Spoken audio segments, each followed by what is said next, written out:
Take a breath, step outside. Platforms. We're very grateful that you're all here.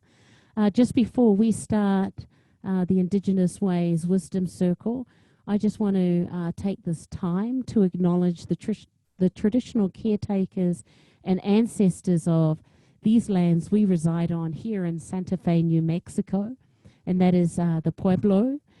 And wherever you're beaming in from and in acknowledging the traditional caretakers and ancestors of the lands that you're residing on. And a big ya'ate. We are all here together, everybody. Thank you all for beaming in this evening. My name is Tosh. I'm the co-founder and artistic director for Indigenous Ways. It's great to work with my partner, Elena, who is the executive director. And we're very grateful to run a nonprofit that bridges people, cultures globally. We want the walls of separation to diminish. We want prejudice and racism to end. We want everyone to learn from each other's walks in life. We are all sacred people. We are here for a very short time. Life is very short. We need to cherish every moment, and we need to walk with humility. We need to walk with respect, and we need to leave a gentle footpath on our beautiful Mother Earth when it's time for us to depart into the spirit world. We are so honored to have our virtual events on Wednesday nights. We are very grateful to be able to have this connection with wisdom keepers, such as our presenter Tokala tonight. We're also very grateful to have our Friday evening events where we acknowledge the gifts of talent, the gifts of creation, the gifts we are all born with. So we bring in brothers and sisters that play musical instruments and tell stories through music. That's on Friday nights. So we want a good big welcome to our beautiful sister, Christina, in New York City. My best friend is here tonight, Christina, from the Navajo Nation. Arletta is on the line, so maybe you guys can meet tonight after the show. Just want to let you all know that we're so grateful you're all here, and we're so grateful to present Tokala. Tokala comes from the Sicongu tribe. I met a brother at IAIA back in the day, and he said, "I'm Sicongu, the Burnt Thigh Clan." I always remember him.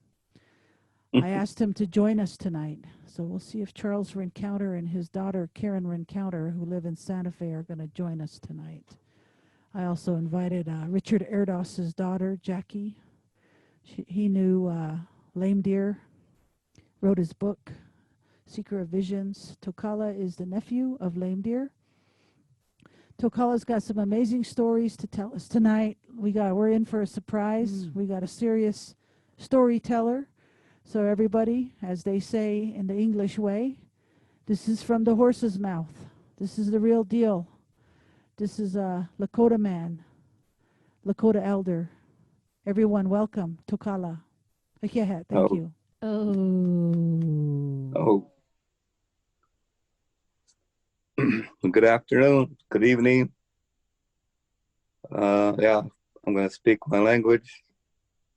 Tokala Hocokan Waokiya money marchap na ya Sicongu Lakota marchap hetan wahi kan ele happy wopila ya chawasha na pachuza fellow. I thank you and I shake your hands with a good heart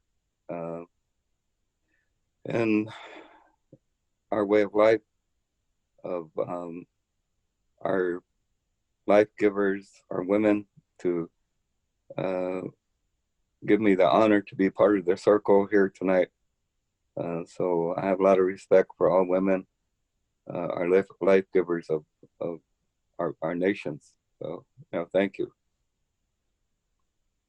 I wanted to start with there was so much talk about music, and I come from a long line of singers. My father was the song keeper for some of our medicine men who passed on, our grandfathers, and my father was entrusted with these calling songs to bring this energy into our circle, to refresh our grandfathers and our grandmothers that we carry every day and every night in our blood. And we have the world's smallest Hocokan. Hocokan is a circle of life. And that circle of life is so small that I share this with young people too, that it's so small that you have to use a microscope to see it. It's called a blood cell. And inside the blood cell, there is a nucleus. And inside that nucleus is where all the grandpas and grandmas from your dad's side and from your mom's side, all the way back to the time of creation. And we carry those grandpas and grandmas around every day, every night. And we have to take care of ourselves. We have to respect and honor that precious energy that Mother Earth has given us with our earth bodies, and how this process of taking care of this earth body, how we can pass on some of the spiritual teachings that come from that invisible world called the Waokiya, or the sacred energy. I'm going to start with a sacred vibration. When we leave our mother's womb, we listen to her heartbeat, the vibration of love. For 9 months, the women have a long ceremony, longer than any man's ceremony. They have a 9-month ceremony bringing life into this world. And why we Lakota men respect the women for that. That ceremony, we cannot match that ceremony that they have. And that is why we consider them sacred. So when they're born into this world, then another heartbeat takes over. And it's called a drum.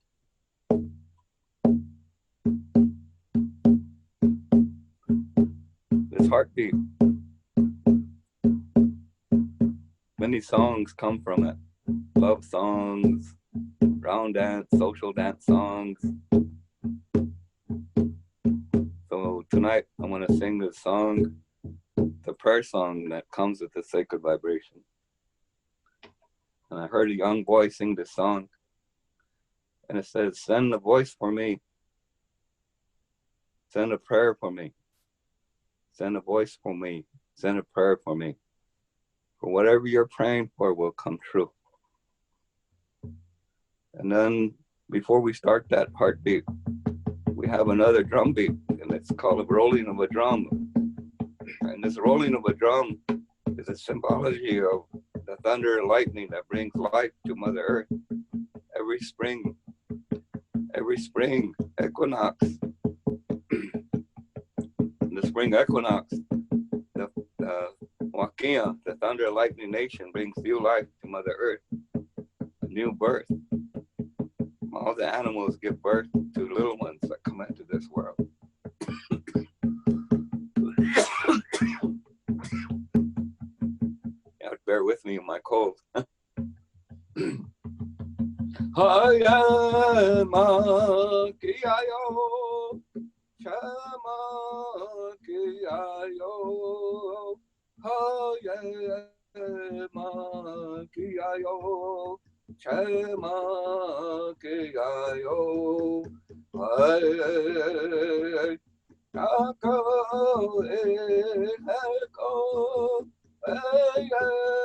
Chetu chelo, hoye makiayo, yane te chelo, hoye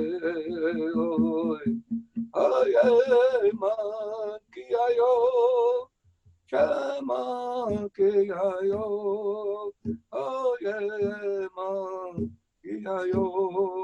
Ema kegayo, kako eko,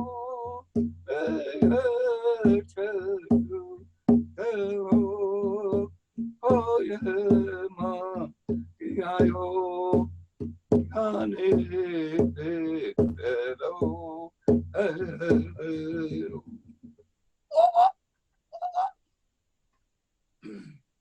Thank you. And respect for that sacred vibration. That sacred vibration of love coming from the womb of our mother. That heartbeat. The spirit. They say the spirit can come and go inside the mother's womb. And also when it comes into this world in the form of a baby, that the spirit can come and go with that hole on top of the head. As it slowly closes, then the spirit stays in the body. The grounding energy, the anchoring energy for these little ones to stay here comes from a strong medicine that women have. The symbology of Mother Earth is love, compassion.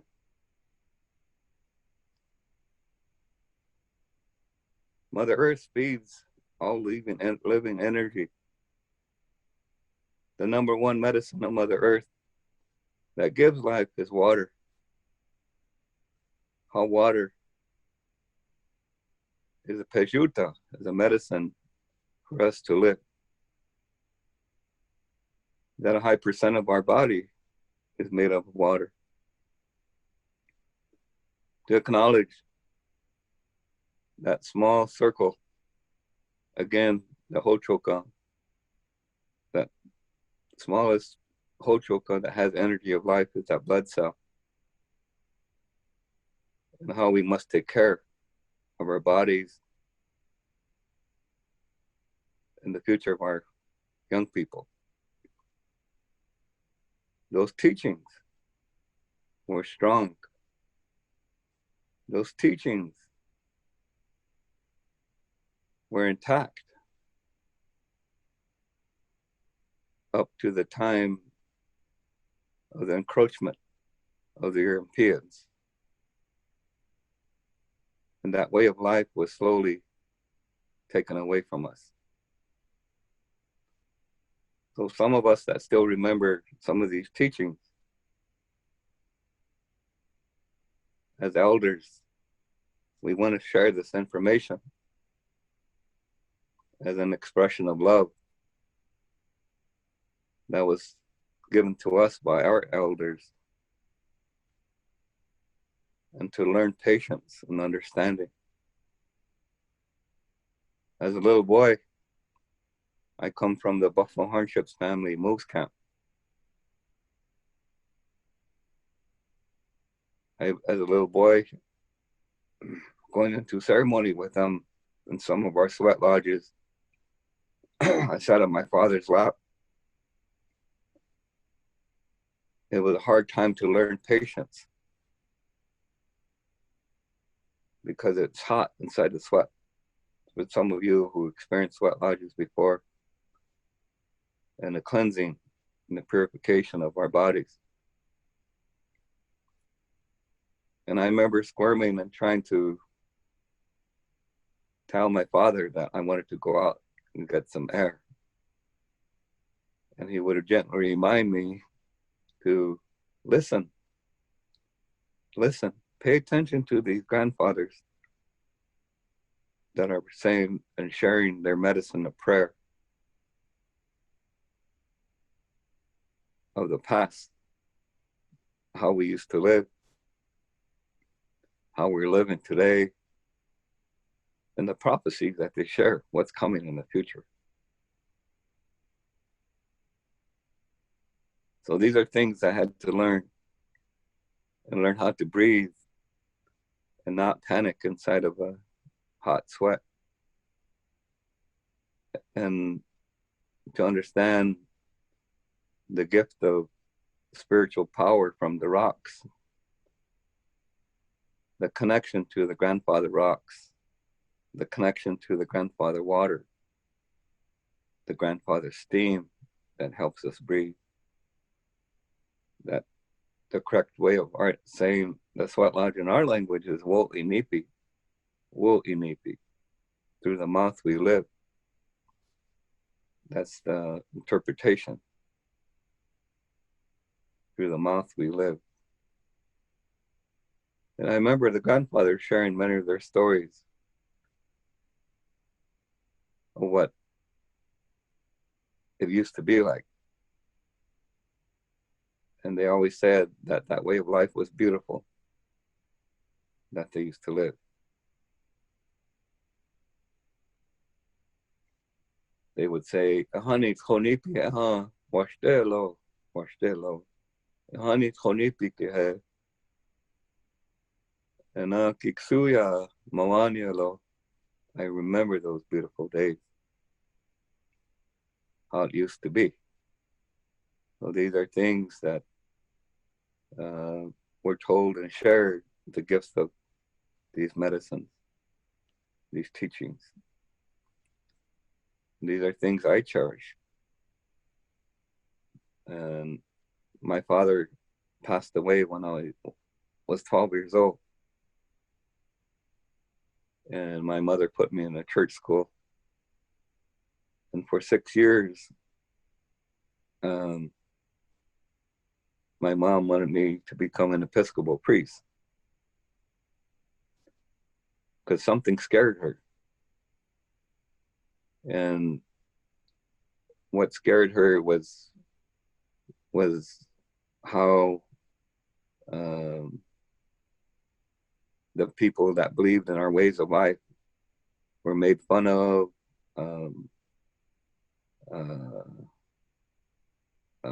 and other hurtful things were done to our people, even putting them in insane asylums because they believed in a different way of prayer. That was good. But I never did feel connected to that way of prayer.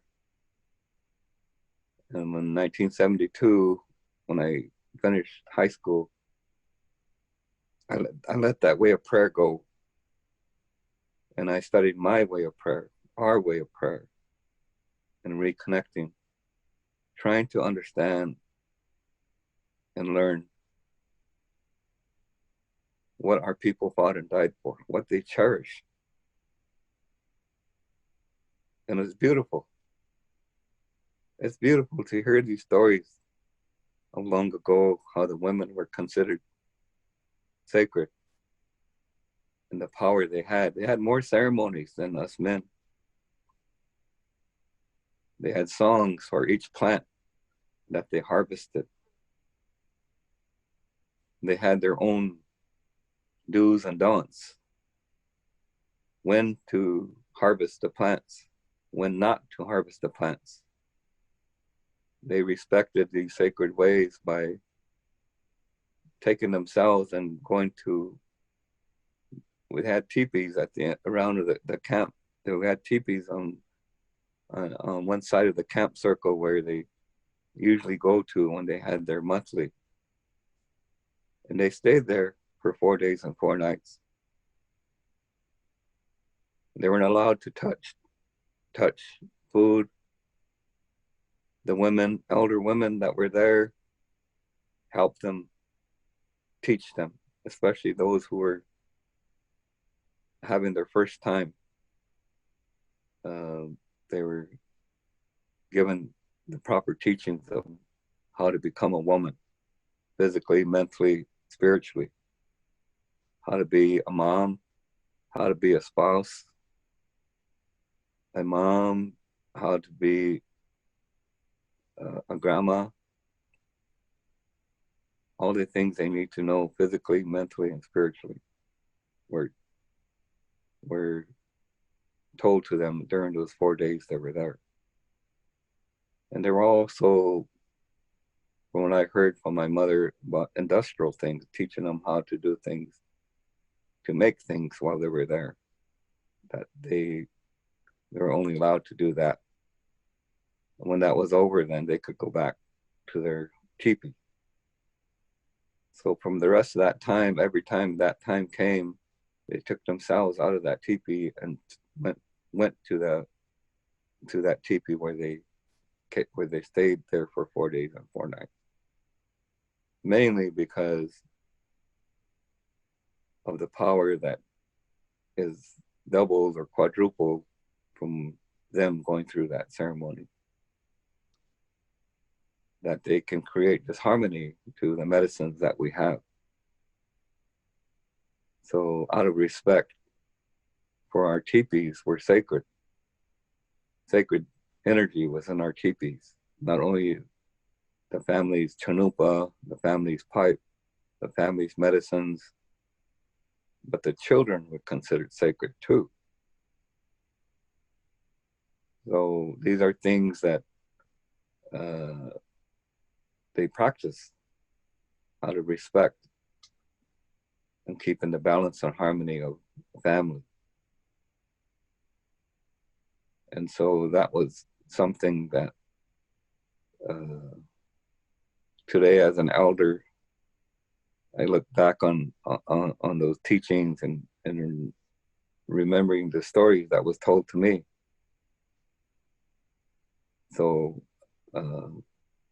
that part I remember well, and I'm glad that I can share that part tonight.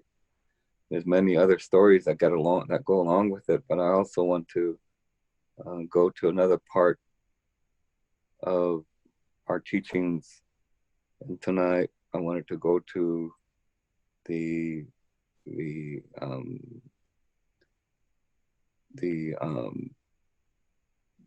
teachings of a young boy when he goes through that rite of passage. For the female was their first menstrual cycle. For the boy is when his voice starts to change. But both male and females, both boys and girls were tutored by grandmas and grandpas. The grandpas would tutor the young boys to that time, to that age where their voice starts to change, what they need to prepare themselves for their rite of passage is to go on a hill, on the sacred hill, and pray to bond with the sacred gift that was given to us by the white buffalo calf woman. And that was the chanupa, the sacred pipe. So the symbology of being a pipe carrier for every male was that time, because they need to watch and cherish this beautiful life that was given to us. The songs that were made for this ceremony, the songs that were sung, the 4 parts of ceremony of calling, welcoming, living energy, and releasing or healing energy, the 3rd part, and the 4th part is releasing. So there's songs that go for all 4 of those ceremonies: calling, welcoming, healing or living, and then releasing. We go through this 4 quarters of life that we have in our Lakota ceremonies called the Hocokan, that where we connect with our chanupa and our teachings, that there is no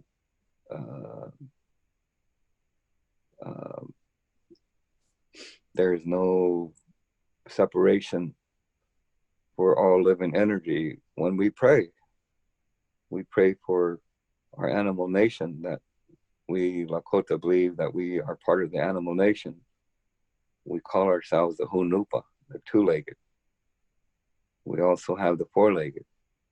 We have the winged ones. We have those that live in the water. We have those that live in the ground of our animal nation that we come from. Because we used to call an energy called Watogla. Watogla. Again, the word to is the color blue. And the color blue is sacred energy. Any time and a word, a Lakota word that has to in it is reference to that sacred energy. So all the animals had that energy of Watogala. Some of the grandpas today look at the cows that are standing in pastures and corrals or whatever, and they're chewing grass. They look at them and they say that these cows have no spirit. Those animals that have spirit have an energy of life, and they have the energy to go and be free, live a happy life with this energy of Watoga. And that's the way we were.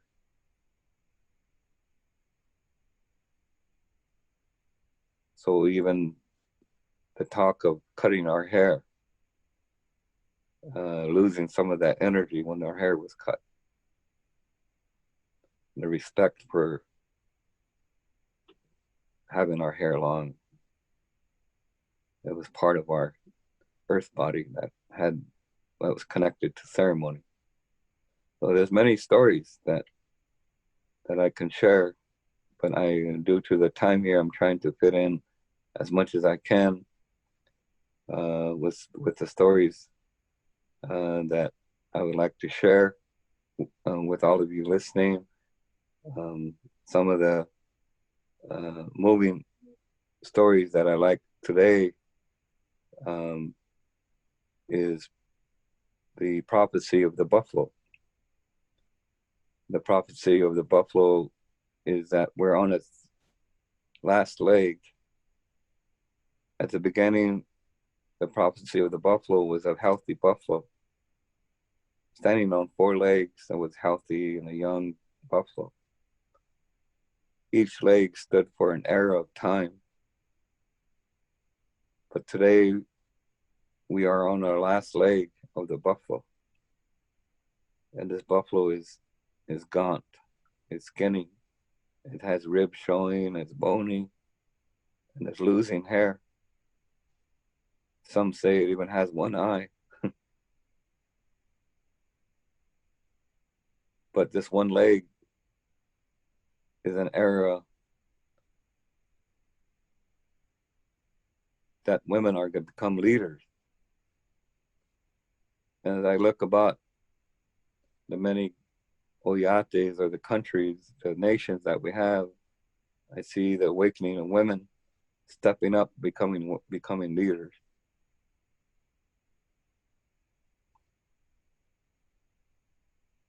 As we close and end this last leg, there's a new beginning. There's a new beginning that's going to happen, that's going to come back to Mother Earth. As I look about on our Turtle Island, I see an energy called Wonehitya. Wonehitya is spiritual fear, panic. People are out there panicking to see all these things that are going on today. If you were raised with some of these traditional teachings before we were forced to learn another way of life, we would learn to be in balance and harmony, take care of ourselves. There are ceremonies, there are herbs and plants that help us with our walk here on Mother Earth. Things that we must teach our children, our grandchildren, for those that are still coming.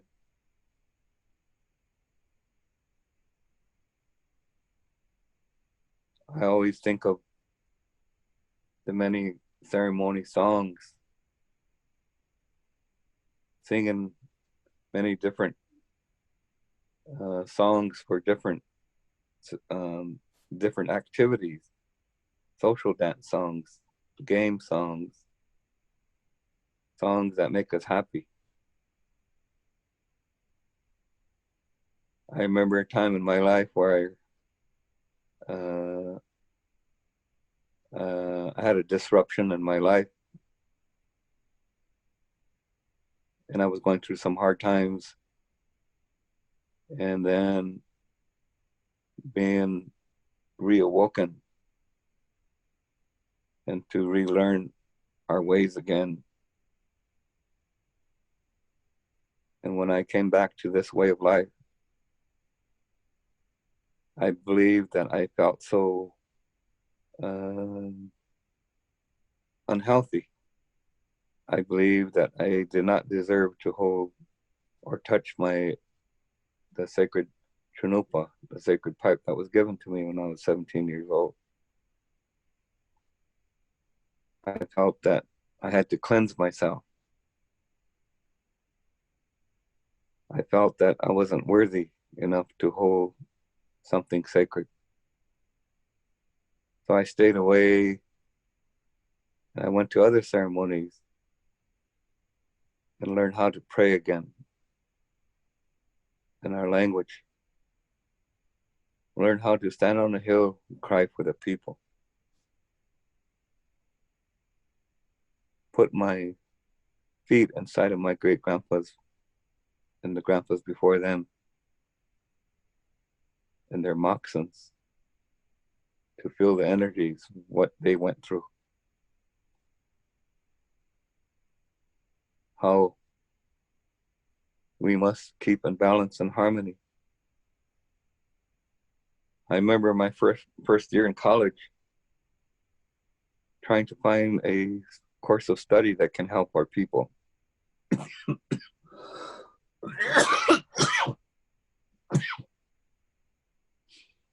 I remember being unhappy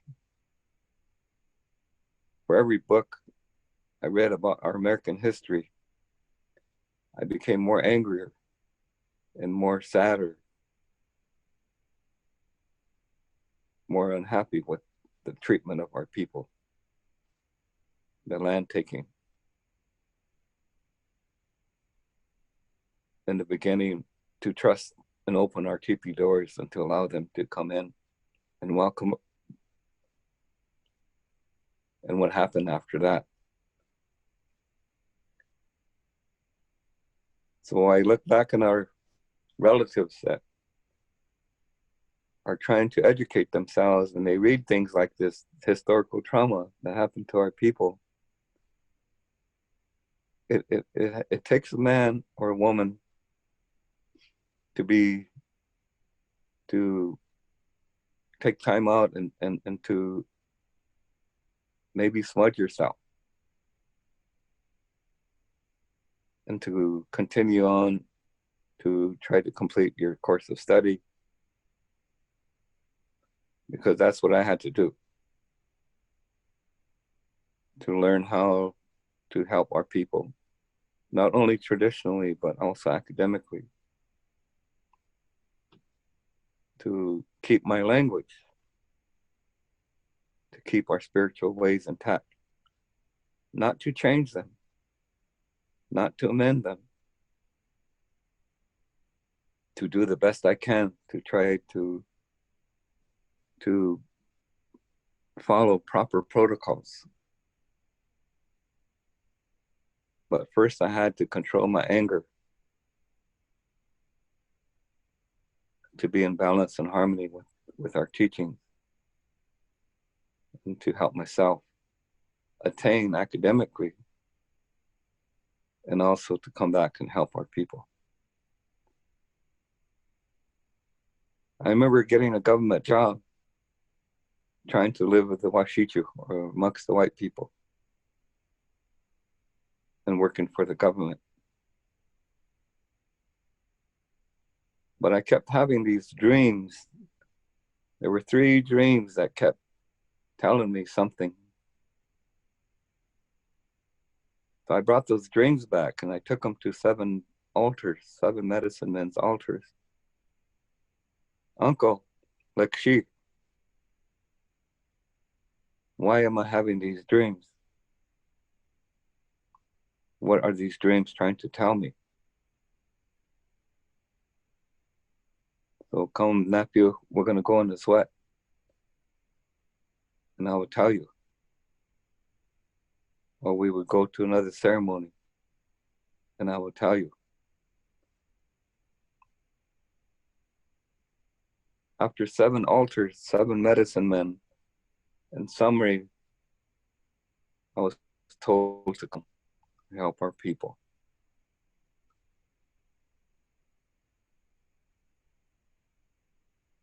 It was hard for me when I didn't have a job, when I came back to help our people. And I put myself down for leaving a good paying job and getting mad at some of my relatives because they're not listening.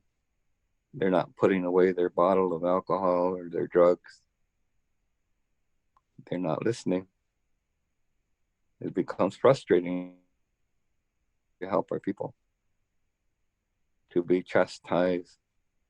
But I remember the grandfathers many years ago telling me, if you're going to pick up this chanupa, this sacred way of life, people are going to throw rocks at you in the future. They're going to hurt you and try to make you drop your chanupa or walk away from your way of teaching, your way of prayer.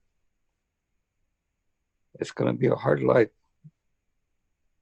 But if you hang on to this chanupa and walk with it, many good things will happen.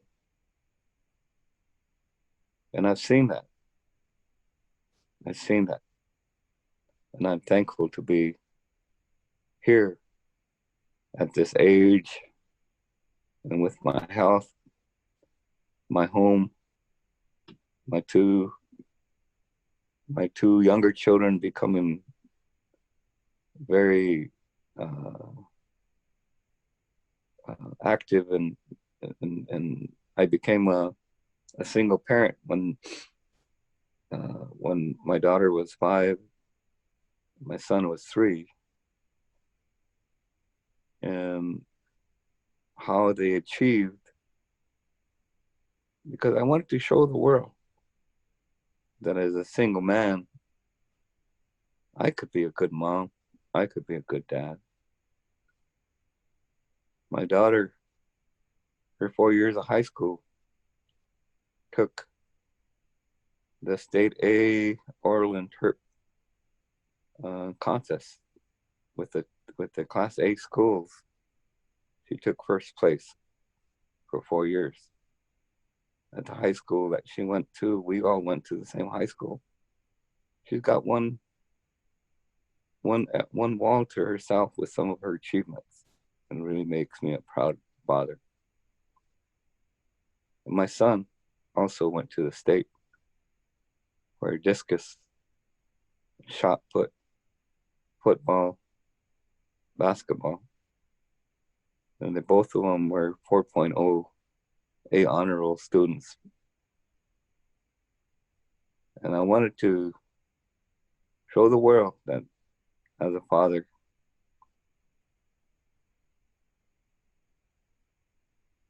that I could raise 2 children and have them be successful. And today my daughter is a teacher at one of our high schools here on the Pioneers Reservation, at Little One High School. I gave her my mom's name, Nellie. Traditionally, I can't call her that name because traditionally we're not supposed to say their names out of respect. So I gave her a nickname, Tuki. Tuki means a shell, seashell. Tuki, some of our traditional women's dresses have these seashells all over their traditional cloth dresses. Some are made into earrings. But I remember my mother used to really like those shells, and she used to have a dress like that. So it was an honor to call my daughter Tuki. And I named my son Hechakanupa, who's the seventh name carrier of that name. Hechakanupa, Pejuta Yuhamani, walks with two elk medicine. So even coming back and raising my two kids here on the reservation, trying to catch the fragments of what's left of this teaching, this good teaching that our grandpas and grandmas were so proud of. I want my kids to have that. But when I came back, I remember my kids crying when they got off the bus because some of my own relatives were making fun of them and hurting them in the bus. I remember them driving them to school every day after that. Because somehow our young people become bullies from historical trauma in the boarding schools. They become bullies. They learn to hurt and make fun of our own language. And this is a division that comes from being forced to learn another religion and trying to decide why this other religion killed a lot of our people.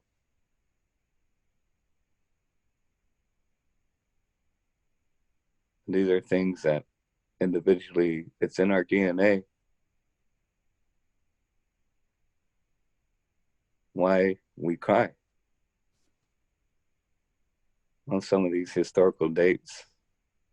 Wounded Knee Massacre, the 38+2 that were hung, and Dakotas, how their land was taken from the Dakota people. Many, many other land takings, the Trail of Tears. Why we cry? Because it's in us. Every one of us we call ourselves a tribal family, whether we're Cherokee, Lakota, Navajo, Anishinaabe, we have historical trauma. How do we become a strong nation again? How do we renew this energy of love? How do we tell the land grabbers, the greedy ones, to learn the way we learn, the way we used to live? It's a happy family, how we all got along. So I'm proud to sit here as an elder to share some of these things with you. I'm glad that I've been taught well by my grandpas. I remember my mom taking me to a log house where my grandma and other grandmas were having a meeting, and she wanted me to go with her. And as we got there and we were going to the house, my cousins of the grandmas that were in the house, they were outside playing around. They were looking at me and they were telling me to motion me to come over there. And I shake my head side to side using sign language, and I point at my mom, saying that my mom wants me to go in that log cabin. So in a way, they were teasing me because I had to sit with women. But I remember my mom telling me in our language that there's something and a reason why you have to come in here and listen to what these grandmas are going to tell you. I'm glad that I went there, because it exposed me to the women's power, the women's medicine, what they have. Listening to the grandmas talk, how important the umbilical cord is, how important it is to be a midwife to help this new life come to this world.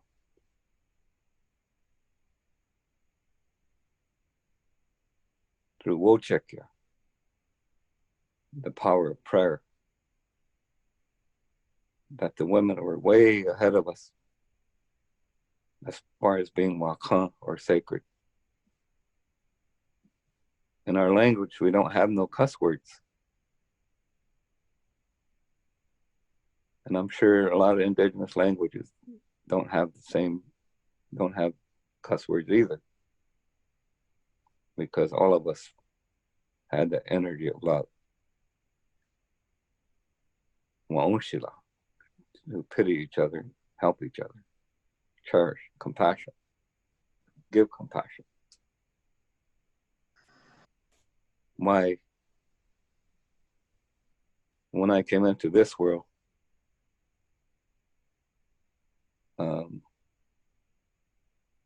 my mom couldn't make it to the hospital and her water broke, so my dad took us to Elisa, and the only warmest place that was warm, because there was a sudden storm, and April 13th was my birthday. A sudden spring storm happened and electricity went off. And so my father took my mom to the Elisa, but the electricity went off and the only warmest place was a chicken coop. So my dad took my mom to the chicken coop along with my grandma, who was a midwife. Her name was Grandma Ida. And that's where I was born. So I always tell the people, I said, my relatives are the chickens. They welcome me into this world. So wherever I go, when I hear a rooster crow in the morning, I say, my relative. My relative is good to hear you crow. It gives that vibration of love.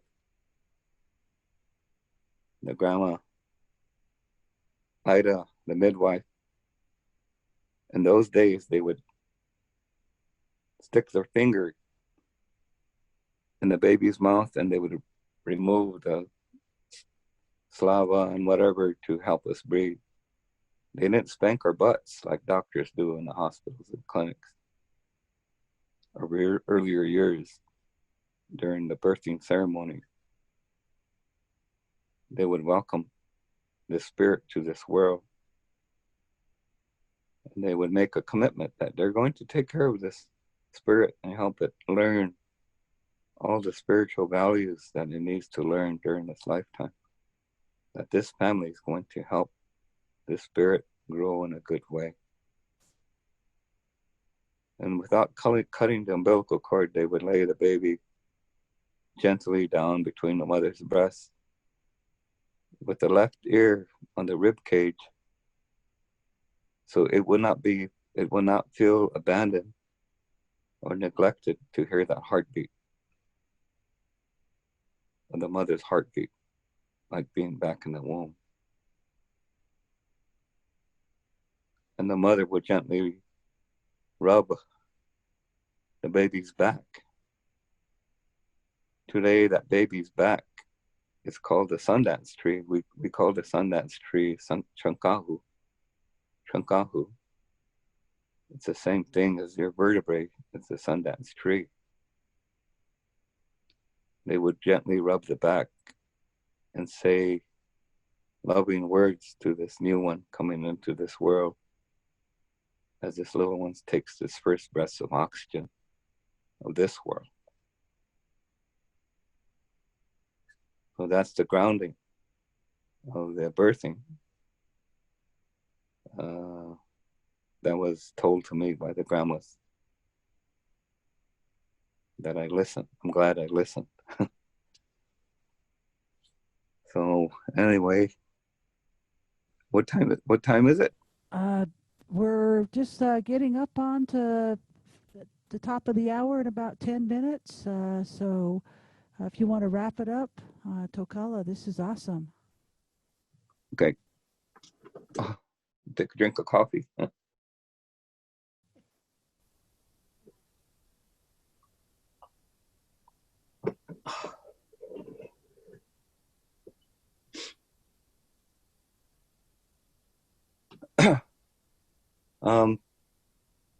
I am the ninth child my mom and dad had. I always look back at it and see families that have large families.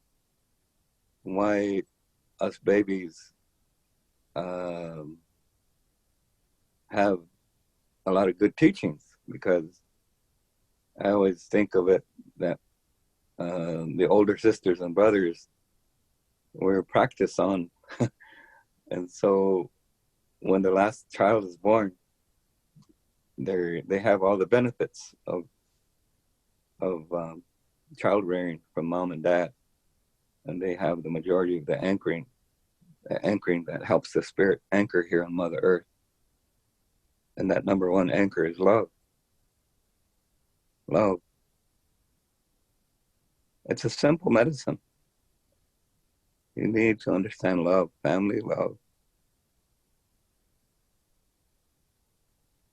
You don't have to go to the dollar store or wherever to look for it. It's not in the alcohol or the drugs. It's inside you. You bring it out. Everything you're looking for is inside you.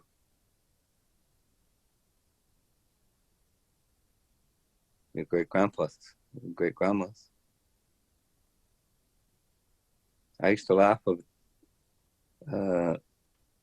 and we used to joke about when in school we heard about Darwin's theory that we come from the monkey. And we used to laugh and say, as we're eating a banana, we'll say, I'm just trying to honor my great-grandpa as I eat this banana. But that we just do that in a joking way. But it was good growing up like that, and our way of teaching how the whole community, the whole camp is your family, and how moms and dads would Wahokumka. Wahokumka means spiritual advice for survival. And during my years of being a teacher, counselor, working at the JDC school, working with 11 to 17-year-olds, and being a high school teacher when I got my undergrad, having irate parents come call me and say, "What are you trying to tell my child?"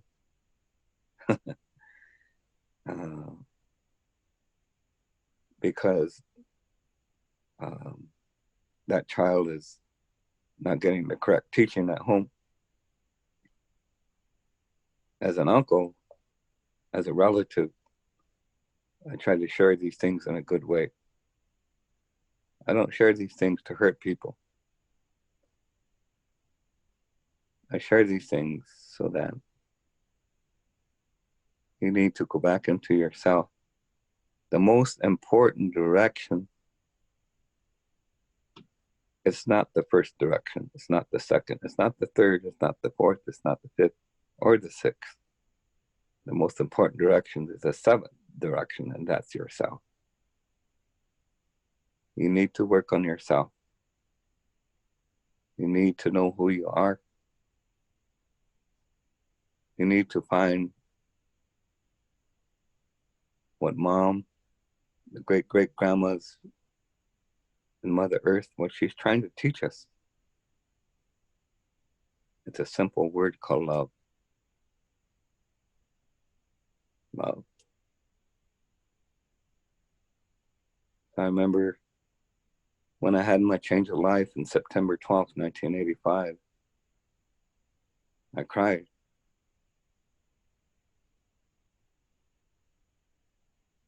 I think I cried so long that I went to Bear Butte, our sacred mountain here in the Black Hills, and I made my commitment.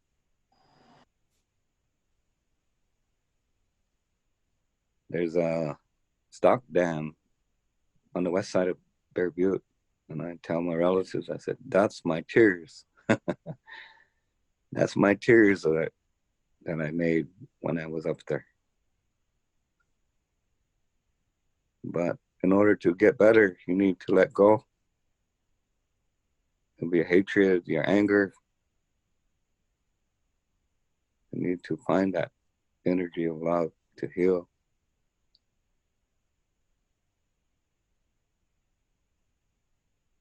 You know, the men, they have 3 ceremonies that they can cry. Sweat lodge, sun dance, and fasting on a hill called Hamblecha. Men can cry.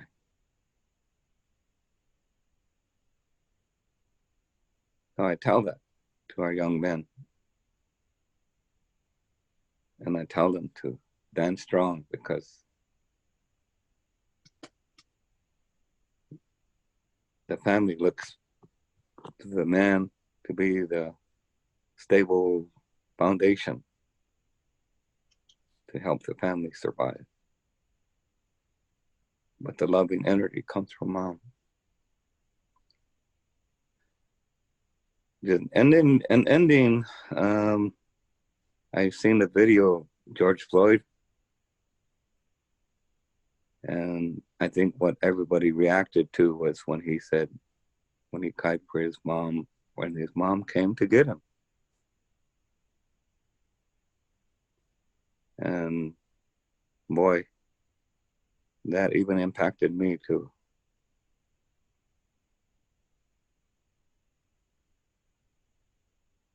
That's where we're at today, is we're going through this reawakening, and we're going into this new world that's coming. We're letting go of this old world. So I love you all. Thank you for allowing me to be part of your day. Thank all of you. Ahiahat. Thank you very much, Tokala. Very, very, very powerful. Very, very, very humble. I know your granduncle, your uncle, Lame Deer, through Richard Erdos, who co-wrote the book Secret Visions, I believe in 1968 with Richard. And he asked Richard to write his book. Well, guess what, Tokala? Richard Erdos's daughter is here with us tonight, Jackie Erdos. She's in from Maine, Desert Island. So it's an honor to have Richard Erdos's daughter here. And here's also some of your Burnt Thigh clan. I think that's what Sicongu is. We've got some encounters in tonight. So relatives, some people that your ancestors have taught their children, their grandchildren are with us tonight. So what a blessing, what an honor. And I really, really have such great respect for you. And you know why? Because you're a humble man. And your humble man beauty is the biggest, greatest beauty Mother Earth needs right now. Because there's too many bullies out there. Yes. Too many bullies out there that are trying to scare people into submission.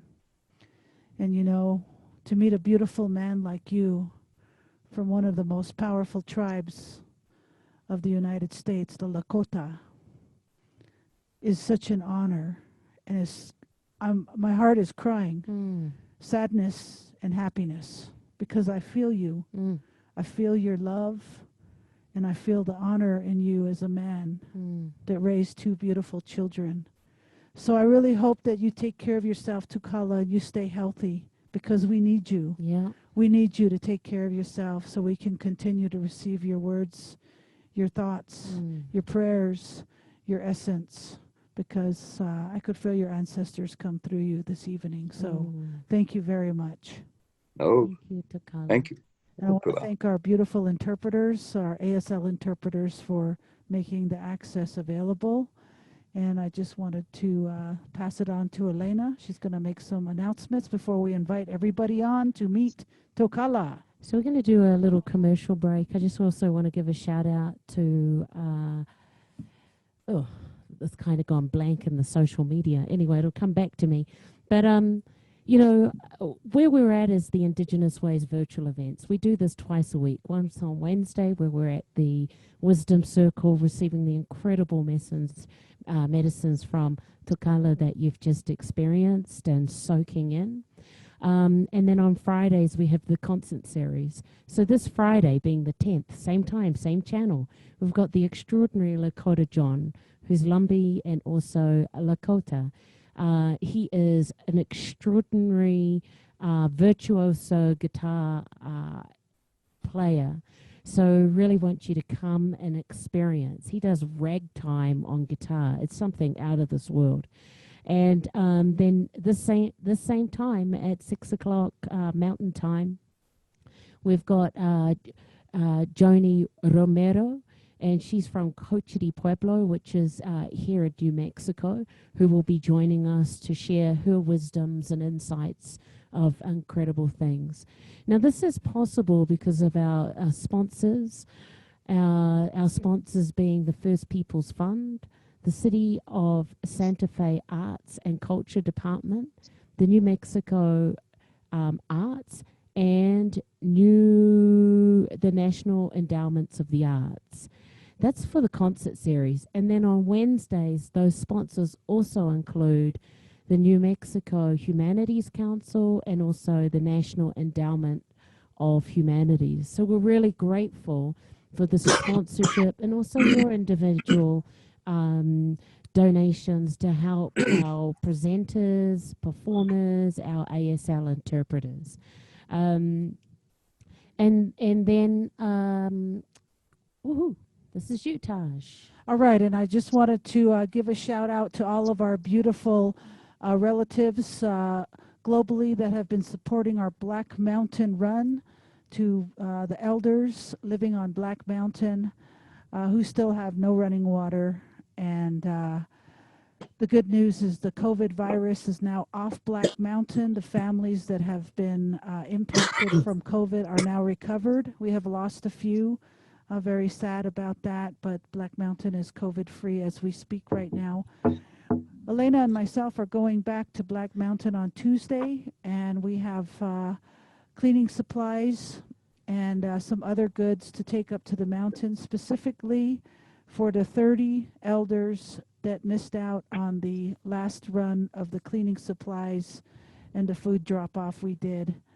And the good news is they have been getting more support. More food has been going up to the mountain. So the Chinle health worker told us that we did not need to bring that much food this time around. So whatever donations we have in our garage is going up to the mountain, mostly cleaning supplies. So our donation is right there, as you can see, if you want to continue to donate to IndigenousWays.org/donate. Old-fashioned snail mail. I never knew what that meant. I thought, snail, what does that mean? But it means, you know, putting a stamp on an envelope and sticking it in a box. And that's the good old days. I miss those days, snail mail days.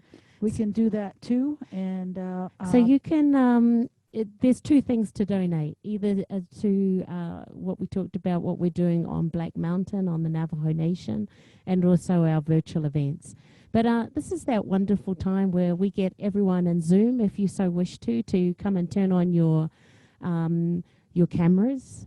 And and I might go through and also flick on. So if you see a little sign on your camera, you can decide whether or not you want to. But this is the time you can turn on your camera and come in. If you're on our social media pages and you've got any comments or anything you want to give to Tokala, bang that in. I also want to give a shout out to Kat Ponce, who's out there in our social media world. Thanks, Kat, for beaming in. I just wanted to give her a shout out because her and her husband, Jose Ponce, they organized the New Mexico Music Awards here and supporting for ages, years, all the New Mexico musicians and acknowledging them. So I wanted to thank you for all the incredible work that you do in the music industry and lifting many, many people. We've only just, hey, it's great to see you, Chris and Donna. Thank you so much for beaming in.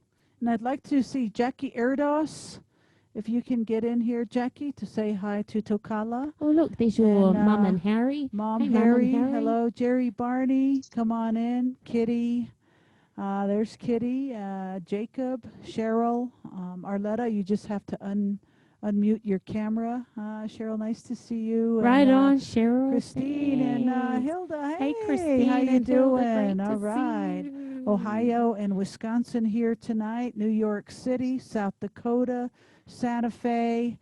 We've got some beautiful, beautiful people in tonight. So I want to go ahead and pass it to you all. Do you all want to say something to Tokala? Just unmute your microphone and let's hear from you. Hey, there's Jackie Erdos. Tokala, that's Richard Erdos's daughter right there, says Jackie. I don't know if you can see her in your tiny little iPhone, Yeah. but there's Jackie Erdos. Okay, Jackie, turn your microphone on. While Jackie's turning your microphone on, actually it's already on, I just want to give a shout out. Karen Rencounter, I need new glasses. Karen Rencounter just says thank you so much. She's out there in social media. Great to have you too, Karen. All right, Jackie Erdos, go for it. Hi. Hello, Tokala. Hello, Jackie. You know, I remember Ida.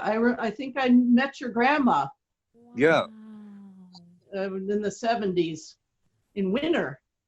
yeah, Was she Winter? yeah. Yeah. My mother's name is Nellie. Uh-huh.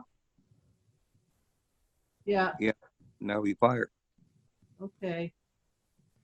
I Yeah, think it was that I met, but yeah, it was a long time ago. Yeah. Yesterday was Jackie's father's birthday, Richard Erdos. He was born July 7th, 1912. So he would have been 108 years old yesterday. Wow. Yeah. Well, it didn't make it that long, but he lived to be 96. Wow. So we had him around a long time. You're lucky. Long life. Yeah. How is your family? Good. Good. I live pretty close to Rosebud. I live next to a golf course here. Spotted Tail Golf Course. Ah. I have a niece. Her name is Sally. She calls herself Eagle Shaw. Huh. Wambli Shinanwi. She was last visiting your dad, Oh, but she lives in Oklahoma. She lives in Muskogee. yeah. But yeah, she always tells me that she used to talk to him. That I think he gave. That's in Arizona. Christina asks. What's that? Christina, one of the deaf participants, asked, "Is that in Arizona?" What? Oh, never mind. I think it was Muskogee, Oklahoma. Oklahoma. Yes, Oklahoma. Have some wonderful friends from Muskogee, Joy Harjo, Lisa Tiger, some good people. I just want to say from Homer Hubble, who's out there in social media, and he says, Nijonie, and translated beautiful in Dene. Yeah. So thank you, Lakota. I have a book that Jamie helped complete last year. It's about 300 pages long that I sure like to get it published. We're looking for a publisher. Huh. We don't have an agent anymore. As I say, Jackie's dad's first agent was Simon and Schuster, right, Jackie? I was the publisher. Yeah, no, there was an agent in New York who helped to, shop manuscripts around and stuff like that. I don't know how to do that, but yeah. I might be able to find you a French publisher. I don't know about an. Listen, if Tosh can get me your email address, I might, I could put you in touch with the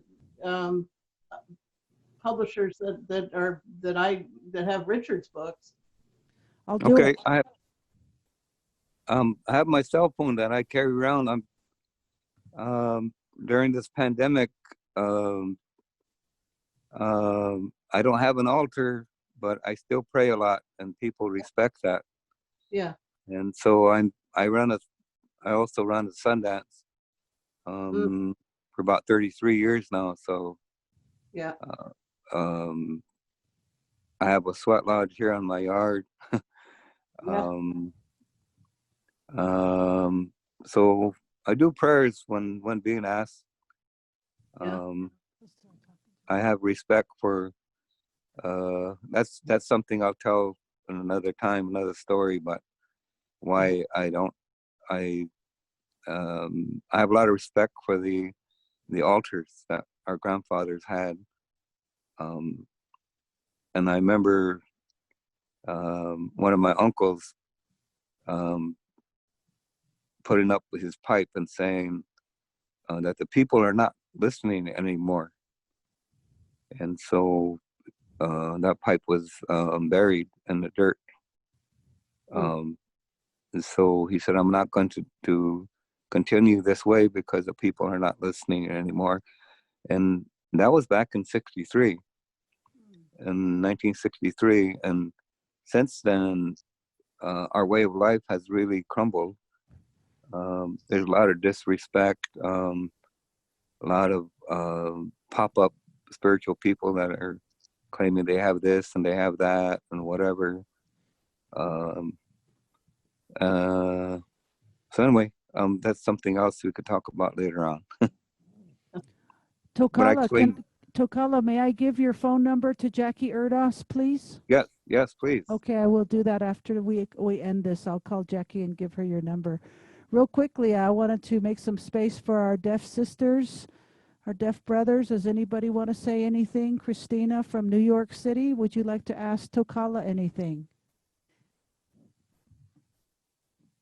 Yes, I would love to make a comment. I just want to thank you so much, Tokala, for your stories, for your teachings, for everything that you gave us tonight about your way of life.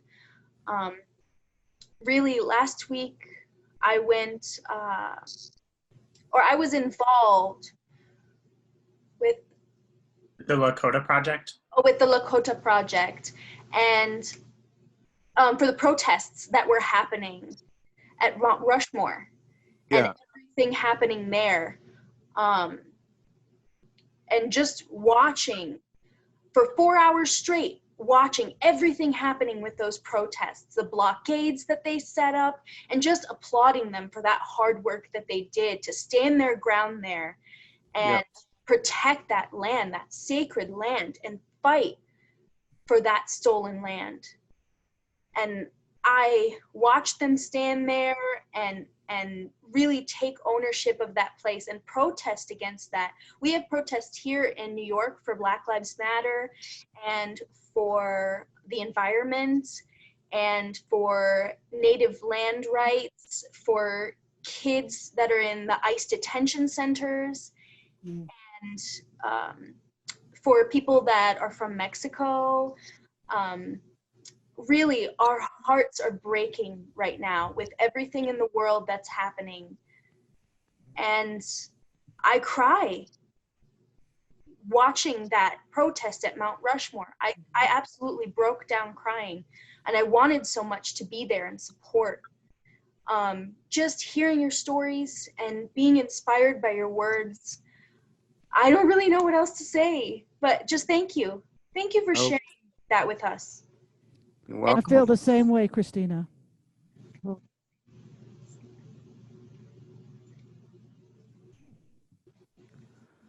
Oh, wait, one more.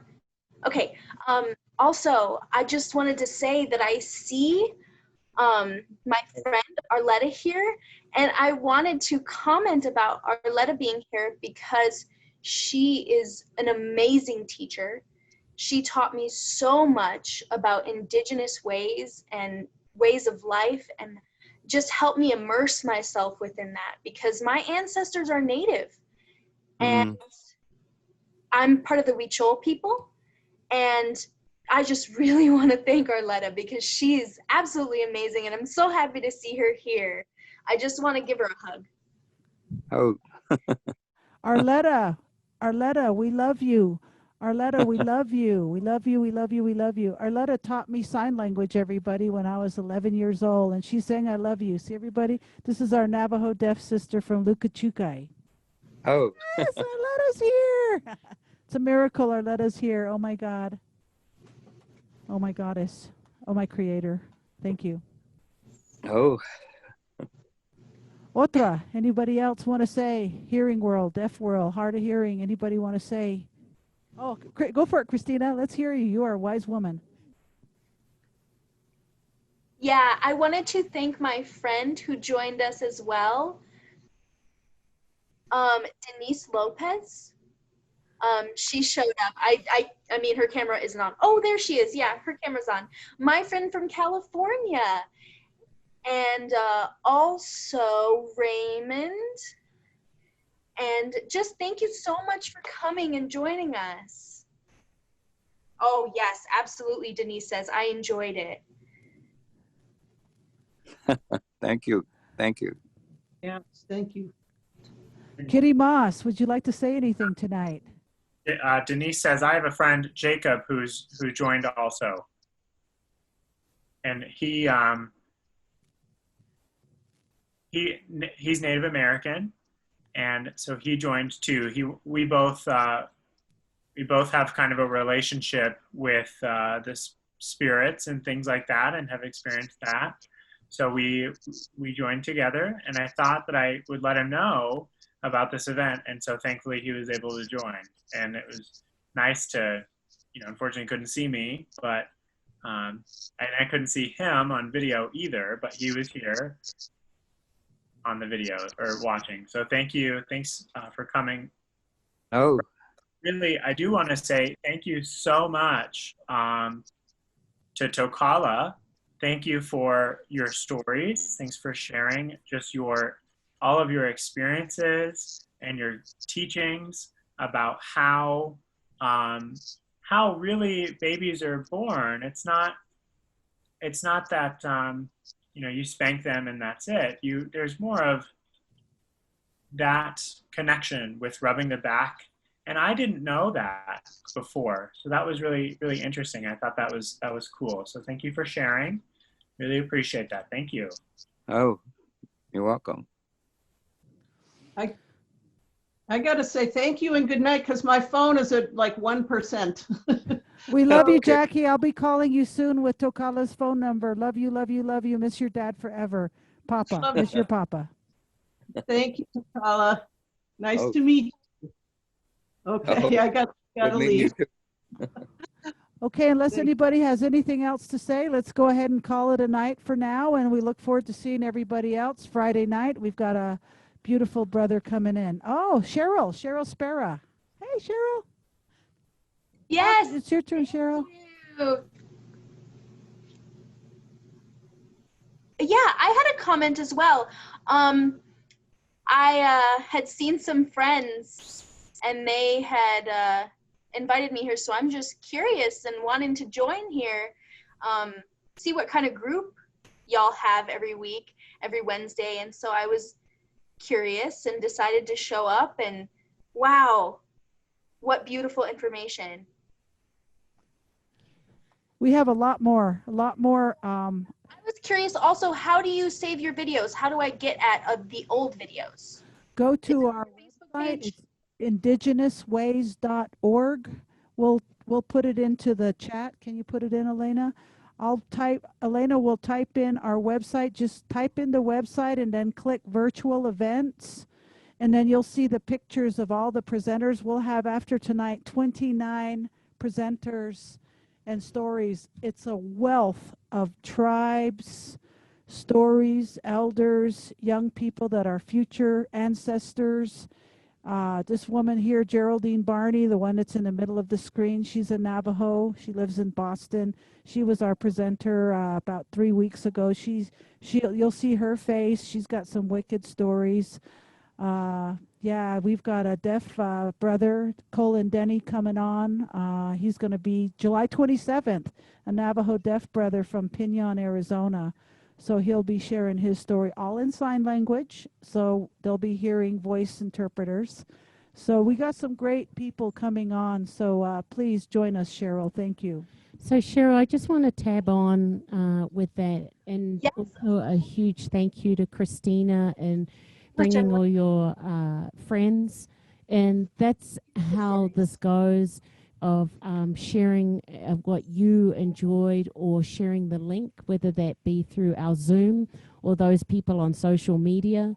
And as Taj said, we've got this show is number 29. So 29 shows that have archived. They're also live in our Facebook, which is Indigenous Ways 501c3, because we're a non-profit.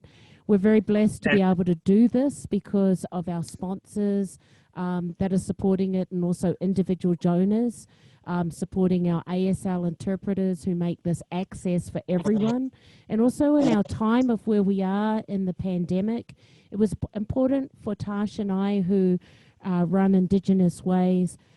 We organize and produce events in communities, predominantly out of remote areas, mainly reservations, and working with the communities, and we couldn't do that. So the best thing that we could do was bring it online to bring our communities together. So the whole point of this is it's a free thing, but it's about bringing our communities in, hearing the medicines like Tokala tonight, who fill us, whether that be through song, through our stories, because the only way that we can get through this is together. Yes, you together. know, and the importance too of at the end of each session, we bring everyone in, because some people, this is their only form where they can share.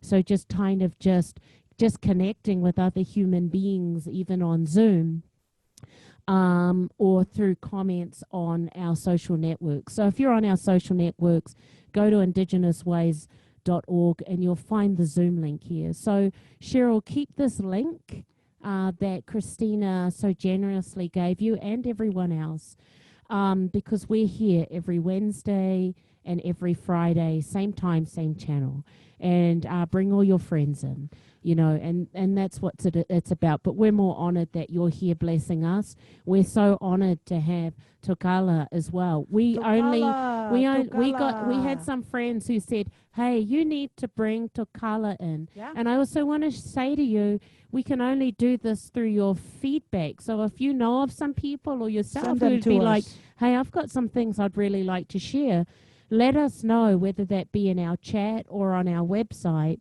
of how we can get in contact, because we organize this a month in advance. So if you go to our website, IndigenousWays.org events, you'll see all the artists and presenters coming up in July. But we've been doing this as a communal thing of your input, telling what's good, what's not, how to shape it. So thank you. Thank you, interpreters, for your flexibility and staying on past the 1 hour mark. Yeah. Tristan and Zoel, we love you. Great job tonight interpreting tonight. Thank you for making the access available.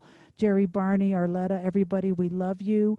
We're going to say good night now so Tokala can go drink some more coffee. Hey. But this, you know, this wouldn't be possible. And if you want to re-see this will be in our archives in the next 24 hours, Indigenous Ways virtual events. And in saying that, please, let's give it up for the one and only Tokala sharing his medicines with us. Thank you so much. Good night, everybody. We I- love you. Stay safe and stay well, and wear your mask. And if you want to make a political statement, put it on your mask. Art-wise, Indian style, beads. And be Colors. safe, as Tom was saying, and we'll look forward to seeing you Friday. Love you. Love you all. Be safe. Love Be you. well. Bye. Make trouble. Thank you, Take care. Tokala. Bye-bye. Thank you. Take care. You're welcome. Thank you. Touch the earth, touch the earth, touch the earth.